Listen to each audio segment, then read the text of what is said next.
Hey you, welcome back to Yaps with Jay. If it is your first time here, my name is Janice and welcome to my little audio diary. This is a space where I just reflect on things that I've been through, where I unpack some of the things that I'm still learning, and where I just speak honestly. And it's kind of like a voice note to the world, in the hopes that it would land with someone. And if it's not your first time here, thank you for continuing to listen to me yap. And don't forget to, before we get into today's episode, like and subscribe and just click the bell notifications so that you know when I upload new episodes.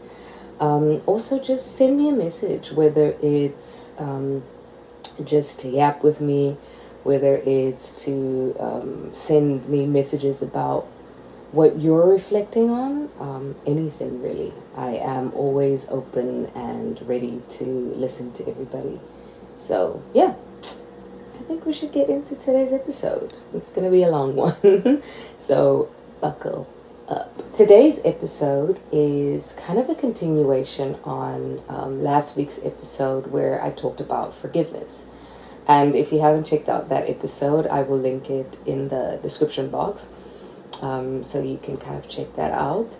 And I specifically talked about forgiving the people who hurt me, the people who made me feel small, and how that hurt sat in my body for years, kind of quietly shaping how I moved in the world and how I saw myself, and the interactions I had with other people, whether they were strangers or people that I'm newly getting to know or people that I've already have in my life.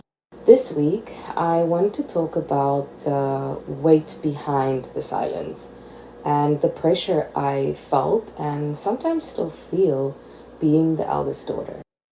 As someone who moved away from home and as someone who grew up being told directly and indirectly that I had to be a good representation of my family, not just as an individual, but as someone carrying a name that meant something in our community, a surname that came with expectations, with respect and with pride, and with a shadow that made me feel like I couldn't get anything wrong. And there's nothing wrong with being a good representation of your family. But I think for me specifically, it was that I was already dealing with so much pressure that I had put on myself. And again, with people that have hurt me. And just that added pressure of always needing to be perfect, of always, or in my head, what I thought a good representation meant. That pressure was it was so much for me. High school was one of the hardest times of my life. I was going through puberty. I was trying to understand my body, my identity, and my emotions while being bullied and experiencing racism, while also being told that how I showed up in the world is a reflection of my family. And so I walked through the halls of school with this invisible pressure on my shoulders. Don't give them a reason to talk. Don't embarrass us and make us proud. But behind that facade and that fake smile that I was carrying, I was breaking. I was being made fun of. I was being picked apart. And I didn't know how to respond because I was too busy trying to be what everyone needed me to be. And something that comes to mind, a situation, is when I just got out of school, doing extra things, like after school things. And I was confronted by not just one bully, but a group of girls. And I was afraid because I was afraid for my life. And it sounds so silly because, we're just in high school, but I was genuinely afraid for my life. And the things that were said, and I barely was able to respond to things. I didn't know what to say. I didn't know what to do, because again, I was like, well, if I say this, then they're gonna think this of me, or they're gonna spread this lie, or whatever. And I remember one thing that I had said, and it rubbed that person the wrong way, and it was just something that came genuinely from me. It wasn't necessarily meant to hurt the person. I was just, I don't know, making an observation.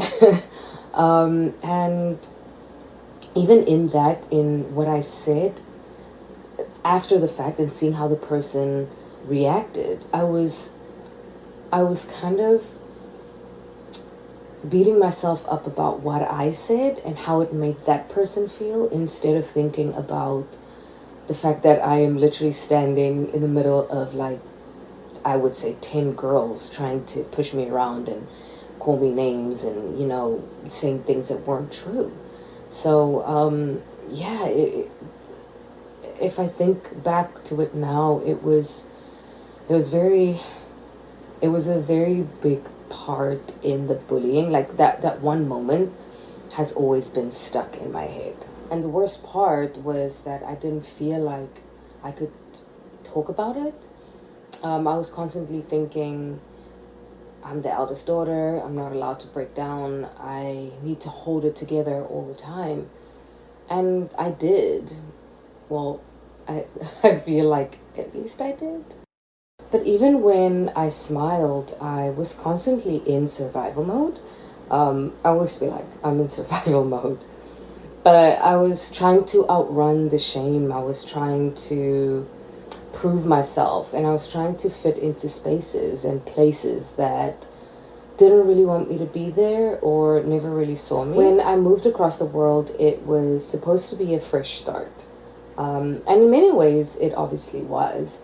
But the pressure came all the way with me. And suddenly, I wasn't just the girl trying to figure it out. I was the girl who, quote unquote, made it out, or who, the girl who was doing big things, which I don't know if that ever applied to me, because what does doing big things really mean? So that's why I feel like it doesn't really apply to me, because what does it mean? Yeah, I was the girl that everyone looked at and said, look at her, she's representing us well. And yet, deep inside, I was still carrying wounds from high school. And I was still battling the idea that I had to be flawless in order to be worthy of pride. I was still wondering if whether my mistakes and my growing pains was something that disqualified me from being a good representation of my family, or someone that my family can be proud of. Shame isn't always loud. Sometimes it whispers, and it slowly kind of convinces you that you are not enough, or that you are not good, or that you aren't worthy of being loved fully. And when you've grown up to be this model daughter, the shame gets heavier. And when you do mess up, and we all mess up, like it happens, you kind of feel like you're letting everybody else down. Like you're letting your family down, you're letting the community down, and the people who believed in you and who still believe in you. And something that I'm still learning is that perfection was never the requirement. I don't think anyone who told me, or anyone who has directly and indirectly said to me that I need to be a good representation of my family, I don't think their intentions were to say, you need to be perfect, you need to be, exactly like this. But I think the pressure of that did make me feel like I needed to be perfect. The real strength isn't in never failing. It's in how you keep going. It's when you choose to tell the truth, even when it is messy. And when you choose to heal over and over again, even when it is hard. Because, like I've said before, healing is not a once-off thing. You have to keep choosing to heal. You have to keep choosing to, reflect and learn through these experiences in order to heal properly. Forgiveness isn't just a once-off thing. You have to keep choosing it. You have to do the work. So what does it actually mean to be a good representation of your family? Because I clearly did not know. I thought it meant always being strong, always having things together, always holding things together. That I couldn't make mistakes and that I couldn't get into trouble. And obviously, that's not really what it means. And what I'm beginning to realize is that being a good representation of your family is being real, and it's being human and being honest with the hard parts and still choosing to grow anyway. Because my growth is still something to be proud of, whether I'm doing it gracefully or not.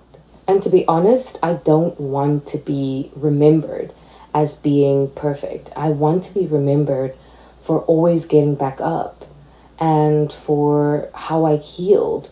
And I want to be remembered for turning my pain into purpose, which is the whole premise of this channel. Because carrying the family name shouldn't be carrying pain in silence. It should be building something better. And that's what I'm trying to do now.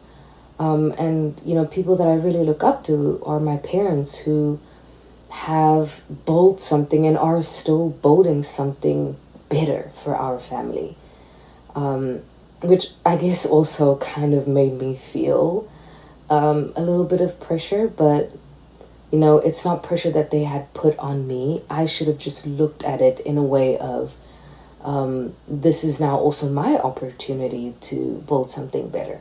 So if you are the eldest daughter or son, really anyone that has grown up trying to be perfect or feeling the need to be perfect all the time, and if you went through school being bullied or experiencing and navigating racism, or just trying to figure out the messiness of puberty, just know that you're not alone. And I say this in every episode, I know, but I truly believe that you are not alone. So I will keep saying it until you believe it.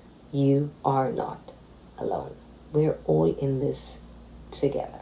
Thank you everyone for listening to Yaps with Jay. And if this episode spoke to you, just share it with someone who also needs it. And I know these conversations aren't always easy to have, but I do feel like they are necessary. And yeah, until the next episode, take care of yourself and just let some of that weight go.